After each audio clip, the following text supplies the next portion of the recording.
দেখো বেগুনের যত পদ রয়েছে তার ভিতরে কিন্তু পোড়াটাই আমার কাছে বেশি ভালো লাগে। তো আমি কিন্তু সবসময় বেগুন পোড়াটাই বেশি পছন্দ করি। শীত নেই, গরম নেই, বর্ষা নেই, সব ঋতুতেই আমি বেগুন পোড়া খাই। তো দেখো দুটো বেগুন কিনেছিলাম, একটা মাছ দিয়ে ঝোল করেছিলাম, আর একটা বেগুন থেকে গিয়েছিল। তো ভাবলাম একটা বেগুন তরকারি রান্না করলে হবে না, তো এই জন্য ভাবলাম পুড়িয়ে নিই। তো বেগুনের কেজি 80 টাকা, তারপরও দুটো বেগুন কিনেছিলাম। তো এই যে দেখো বেগুনটা আমি পুড়িয়ে নিচ্ছি। আর এভাবে পোড়া করে ভর্তা করলে অনেক মজা হয়। আর যদি কিনা কাঠের জালে কিংবা খড় কিংবা পল দিয়ে পুড়ানো হয় তাহলে আরও বেশি মজা হয়। কি আর করা যাবে, নেই তো। তো গ্যাসের চুলায় পুড়িয়ে নিলাম। আর এই যে এদিকে একটা কলা নিয়েছি, কাঁচকলা।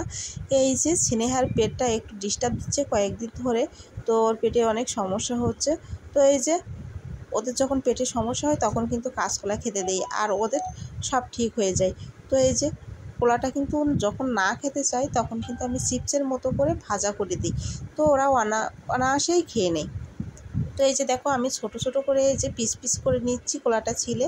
তো এভাবে কিন্তু ওদের চিপসের মতো করে ভেজে দেবো। আচ্ছা না, তো বলে কি চিপস খাচ্ছি মা, চিপস। তো চিপসের মতো করে এই যে কেটে নিচ্ছি, দেখো কত সুন্দর, একদম চিপসের মতোই দেখাচ্ছে। আর একটা কলায় কতগুলো পিস হয়েছে, দেখো কতগুলো চিপস হবে, তাই না? তো এই কলাগুলো অনেক বড় ছিল আর অনেক মজাও ছিল, তো অনেক ভালো ছিল কলাগুলো। তো এই যে কলাগুলো আমি এই যে নিয়ে নিলাম আর ধুয়ে এই যে লবণ হলুদ মাখিয়ে নিচ্ছি। এখন এই যে লবণ হলুদ মাখিয়ে নিলাম আর কড়াই বসিয়ে দিয়ে আগে কিছু শুকনো মরিচ ভেজে নেব। যেহেতু আজকে ভর্তা ভাত করব, আজকে কিন্তু কোনো তরকারি রান্না করব না আমি। তো এই যে ভর্তা ভাত করার জন্য তো শুকনো মরিচ খুবই প্রয়োজন। শুকনো মরিচ ভেজে নিলাম। আর এই যে মরিচগুলো আমার ভাজা হয়ে গেছে, মরিচগুলো উঠিয়ে নিচ্ছি। আর এই তেলের উপরে আমি কলাগুলো দিয়ে দেবো। কলাগুলো দিয়ে ভালোভাবে মুচমুচে করে ভেজে নেব, যাতে ও চিপসের মতো করে খেতে পারে। তো আর এই কলাটা খেলে কিন্তু ওর পেটের সমস্যা সব ঠিক হয়ে যায়। আর এই যে ভর্তা সব উপকরণ আমার রেডি করাও হয়ে গেছে।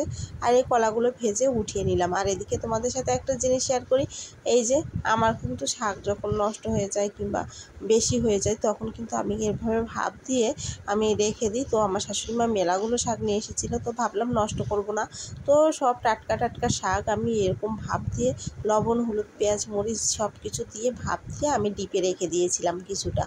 তো দেখো এই যে এখন ভাজা করে নিলাম, শুকনো মরিচ পেঁয়াজ তেলে দিয়ে আমি এই যে ভাজা করে নিলাম।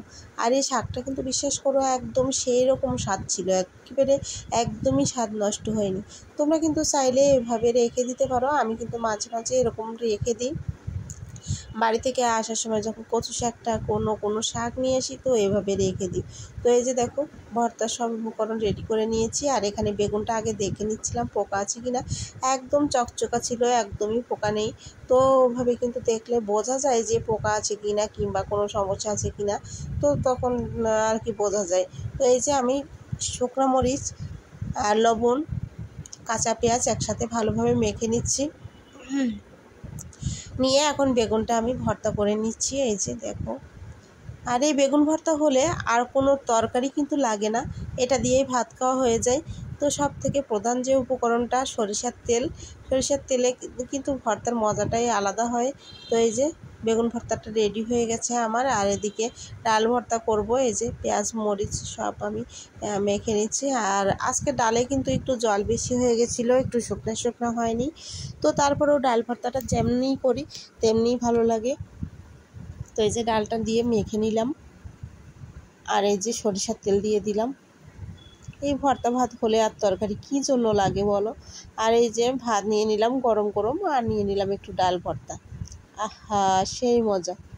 তো আমি তরকারিতে দিয়ে যতটা মানে আর কি পছন্দ না করি, ভর্তা দিয়ে ভাত খেতে অনেক বেশি ভালো লাগে আমার।